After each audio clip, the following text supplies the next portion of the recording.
Hey, everybody, welcome to World History. We are finishing the chapter today. Your bell ringer today was what was the Reign of Terror, looking at last time. We'll do 18.4. Honors kids, you will have the French Revolution journals as your assignment. We'll take the vocab quiz, and our learning objective today is to analyze the legacy of Napoleon's reforms on France. So, a little bit on Napoleon. Pretty popular military hero. He moved from general to political leader. He declared himself to be the emperor of the French.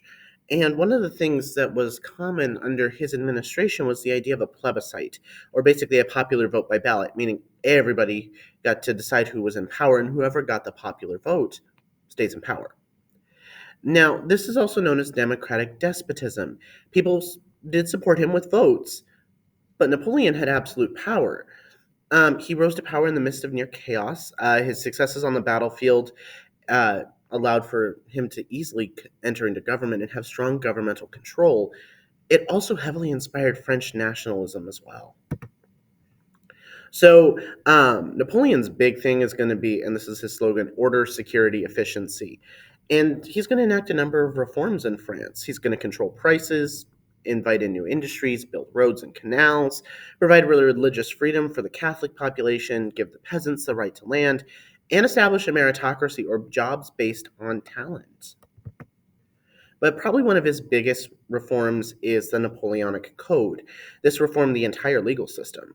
It provided equality of all citizens before the law, put forth toleration, was against that idea of feudalism, and basically it said order and authority were crucial over the individual.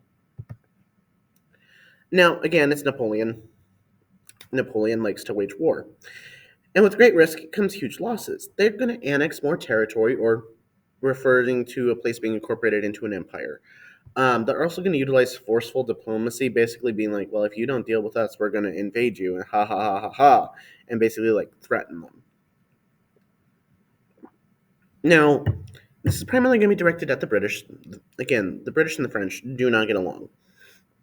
So we're in the Battle of Trafalgar, where the British Navy is going to kick the French's butt.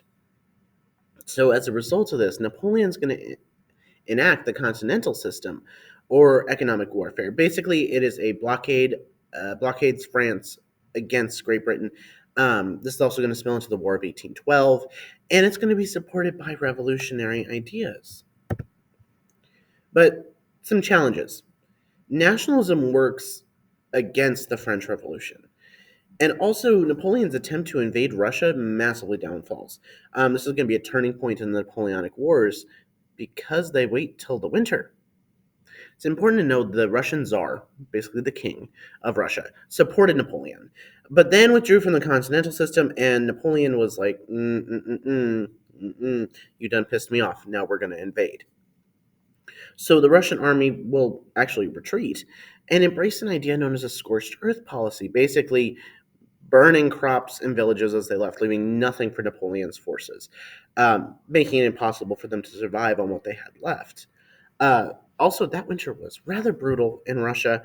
Napoleon's going to retreat, losing most of his army. More of his men are going to die on the march back to France than actually the march to and the fighting in Russia. At this point, Russia, Britain, Prussia, and Austria are all going to form an alliance against France. Well, and at this point, then they're going to force Napoleon to abdicate or step down from power and is then exiled. Louis XVIII will take the throne, but Napoleon will then escape his island and return for 100 days, overthrow the government, have a major battle at Waterloo with the Duke of Wellington. The Allied forces are going to assemble, and Napoleon's going to be forced to abdicate for good, and then he's banished to an island off the coast of Africa where he will eventually die. So, in terms of Napoleon's legacy, the idea of revolution on horseback or traitor to the revolution are two major ideas when it comes to Napoleon. He centralized the state, wrote a more modern constitution, expanded suffrage by having elections, gave rights to property, increased education, nationalism. Well, and the big one, at least for us here in the United States, in 1803, Napoleon sold the Louisiana Territory to the United States. That's where we get the Louisiana Purchase.